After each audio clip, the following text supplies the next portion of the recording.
Welcome to the Bible in 1 Year with Melissa Sykes. Today is April the 4th, and we begin in Judges chapter 11, verses 29 through 40. Jephthah's vow. Then the Spirit of the Lord came upon Jephthah, and he passed through Gilead and Manasseh, and passed through Mizpah of Gilead. And from Mizpah of Gilead he advanced toward the people of Ammon.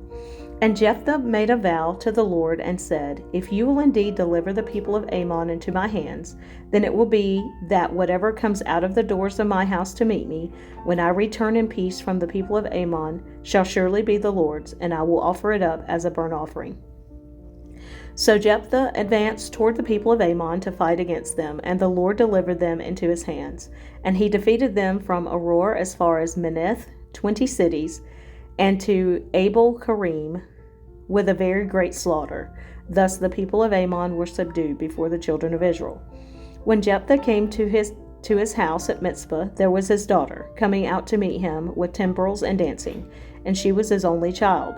Besides her he had neither son nor daughter. And it came to pass, when he saw her, that he tore his clothes and said, Alas, my daughter, you have brought me very low. You are among those who trouble me, for I have given my word to the Lord, and I cannot go back on it. So she said to him, My father, if you have given your word to the Lord, do to me according to what has gone out of your mouth, because the Lord has avenged you of your enemies, the people of Ammon.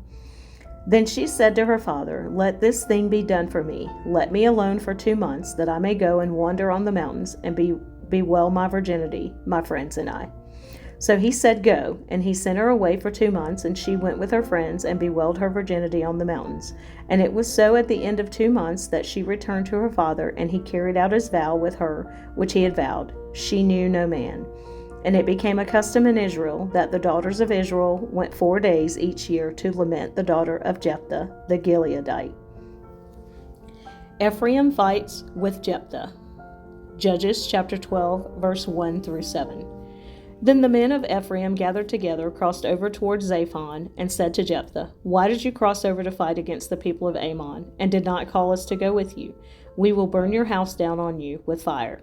And Jephthah said to them, My people and I were in a great struggle with the people of Ammon, and when I called you, you did not deliver me out of their hands. So when I saw that you would not deliver me, I took my life in my hands, and crossed over against the people of Ammon, and the Lord delivered them into my hand. Why then have you come up to me this day to fight against me? Now Jephthah gathered together all the men of Gilead and fought against Ephraim. And the men of Gilead defeated Ephraim, because they said, You Gileadites are fugitives of Ephraim among the Ephraimites and among the Manassites. The Gileadites seized the fords of the Jordan before the Ephraimites arrived. And when any Ephraimite who escaped said, Let me cross over, the men of Gilead would say to him, Are you an Ephraimite? If he said no, then they would say to him, Then say, Shibboleth. And he would say, Sibboleth, for he could not pronounce it right. Then they would take him and kill him at the fords of the Jordan. There fell at that time 42,000 Ephraimites. And Jephthah judged Israel 6 years. Then Jephthah the Gileadite died and was buried among the cities of Gilead. Ibzan becomes Israel's judge. Judges chapter 12, verse 8 through 10. After him, Ibzan of Bethlehem judged Israel. He had 30 sons, and he gave away 30 daughters in marriage, and brought in 30 daughters from elsewhere for his sons. He judged Israel 7 years. Then Ibzan died and was buried at Bethlehem. Elon becomes Israel's judge. Judges chapter 12, verses 11 through 12. After him, Elon the Zebulunite judged Israel. He judged Israel 10 years. And Elon the Zebulunite died and was buried at Aijalon in the country of Zebulun. Abdon becomes Israel's judge. Judges chapter 12, verses 13 through 15. After him, Abdon the son of Hillel, the Pirathonite, judged Israel. He had 40 sons and 30 grandsons. He rode on 70 young donkeys. He judged Israel 8 years. Then Abdon the son of Hillel, the Pirathonite, died and was buried in Pirathon, in the land of Ephraim, in the mountains of the Amalekites. The birth of Samson. Judges chapter 13, verse 1 through 25. Again the children of Israel did evil in the sight of the Lord, and the Lord delivered them into the hand of the Philistines for 40 years. Now there was a certain man from Zorah of the family of the Danites, whose name was Manoah, and his wife was barren and had no children. And the angel of the Lord appeared to the woman and said to her, Indeed, now you are barren and have borne no children, but you shall conceive and bear a son. Now therefore, please be careful not to drink wine or similar drink, and not to eat anything unclean. For behold, you shall conceive and bear a son. And no razor shall come upon his head, for the child shall be a Nazarite to God from the womb, and he shall begin to deliver Israel out of the hand of the Philistines. So the woman came and told her husband, saying, A man of God came to me, and his countenance was like the countenance of the angel of God, very awesome. But I did not ask him where he was from, and he did not tell me his name. And he said to me, Behold, you shall conceive and bear a son. Now drink no wine or similar drink, nor eat anything unclean, for the child shall be a Nazarite to God from the womb to the day of his death. Then Manoah prayed to the Lord and said, O my Lord, please let the man of God whom you sent come to us again, and teach us what we shall do for the child who will be born. And God listened to the voice of Manoah, and the angel of God came to the woman again as she was sitting in the field. But Manoah her husband was not with her. Then the woman ran in haste and told her husband and said to him, Look, the man who came to me the other day has just now appeared to me. So Manoah arose and followed his wife. When he came to the man, he said to him, Are you the man who spoke to this woman? And he said, I am. Manoah said, Now let your words come to pass. What will be the boy's rule of life and his work? So the angel of the Lord said to Manoah, Of all that I said to the woman, let her be careful. She may not eat anything that comes from the vine, nor may she drink wine or similar drink, nor eat anything unclean. All that I commanded her, let her observe. Then Manoah said to the angel of the Lord, Please let us detain you, and we will prepare a young goat for you. And the angel of the Lord said to Manoah, Though you detain me, I will not eat your food. But if you offer a burnt offering, you must offer it to the Lord. For Manoah did not know he was the angel of the Lord. Then Manoah said to the angel of the Lord, What is your name, that when your words come to pass we may honor you? And the angel of the Lord said to him, Why do you ask my name, seeing it is wonderful? So Manoah took the young goat with the grain offering and offered it upon the rock to the Lord. And he did a wondrous thing while Manoah and his wife looked on. It happened as the flame went up toward heaven from the altar. The angel of the Lord ascended in the flame of the altar. When Manoah and his wife saw this, they fell on their faces to the ground. When the angel of the Lord appeared no more to Manoah and his wife, then Manoah knew that he was the angel of the Lord. And Manoah said to his wife, We shall surely die, because we have seen God. But his wife said to him, If the Lord had desired to kill us, he would not have accepted a burnt offering and a grain offering from our hands, nor would he have shown us all these things, nor would he have told us such things as these at this time. So the woman bore a son and called his name Samson. And the child grew, and the Lord blessed him. And the Spirit of the Lord began to move upon him at Mahaneh Dan, between Zorah and Eshtaol. Samson's riddle. Judges chapter 14, verse 1 through 20. Now Samson went down to Timnah and saw a woman in Timnah of the daughters of the Philistines. So he went up and told his father and mother, saying, I have seen a woman in Timnah of the daughters of the Philistines. Now therefore get her for me as a wife. Then his father and mother said to him, Is there no woman among the daughters of your brethren, or among all my people, that you must go and get a wife from the uncircumcised Philistines? And Samson said to his father, Get her for me, for she pleases me well.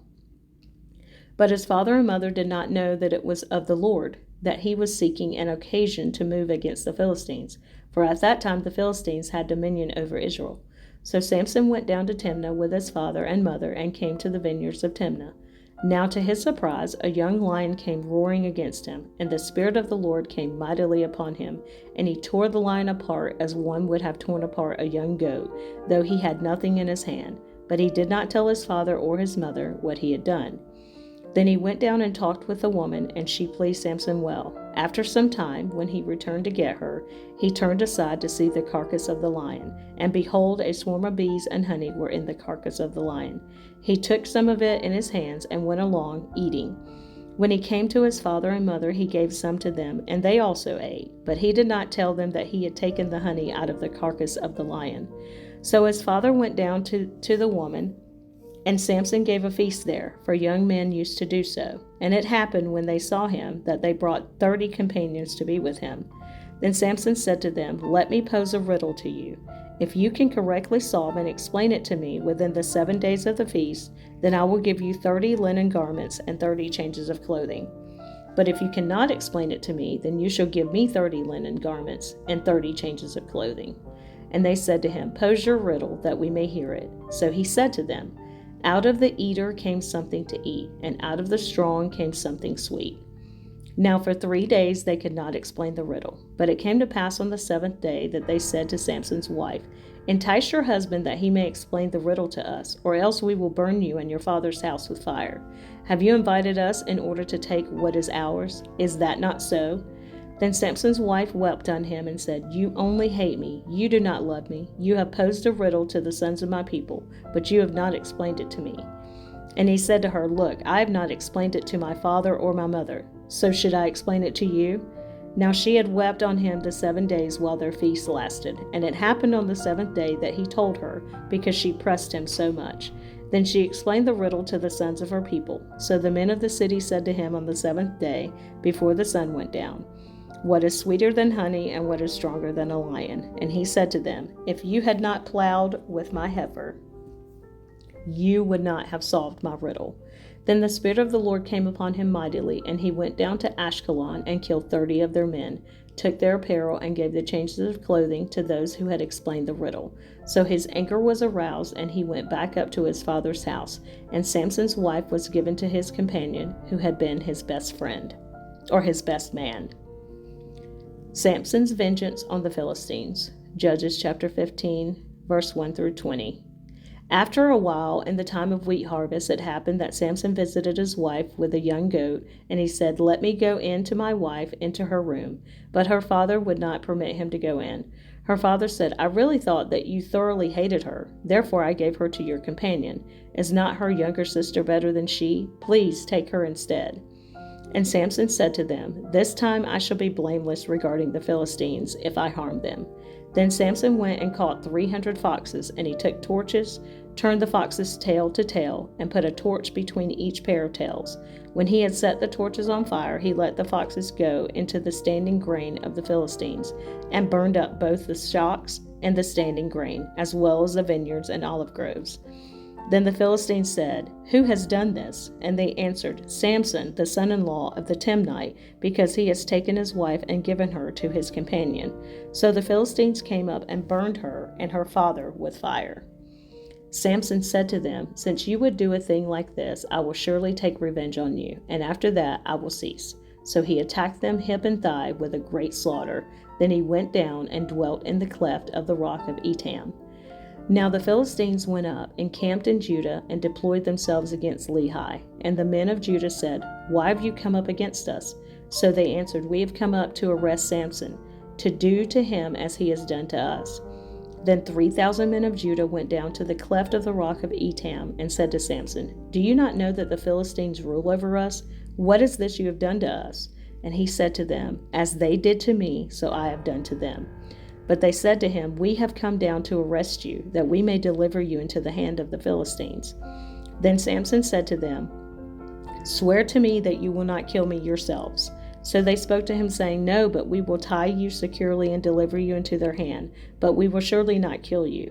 And they bound him with 2 new ropes and brought him up from the rock. When he came to Lehi, the Philistines came shouting against him. Then the Spirit of the Lord came mightily upon him, and the ropes that were on his arms became like flax that is burned with fire, and his bonds broke loose from his hands. He found a fresh jawbone of a donkey, reached out his hand and took it, and killed 1,000 men with it. Then Samson said, "With the jawbone of a donkey, heaps upon heaps, with the jawbone of a donkey, I have slain 1,000 men." And so it was, when he had finished speaking, that he threw the jawbone from his hand, and called that place Ramoth Lehi. Then he became very thirsty, so he cried out to the Lord and said, "You have given this great deliverance by the hand of your servant, and now shall I die of thirst and fall into the hand of the uncircumcised?" So God split the hollow place that is in Lehi, and water came out, and he drank, and his spirit returned, and he revived. Therefore he called its name En-Hakkore, which is in Lehi to this day.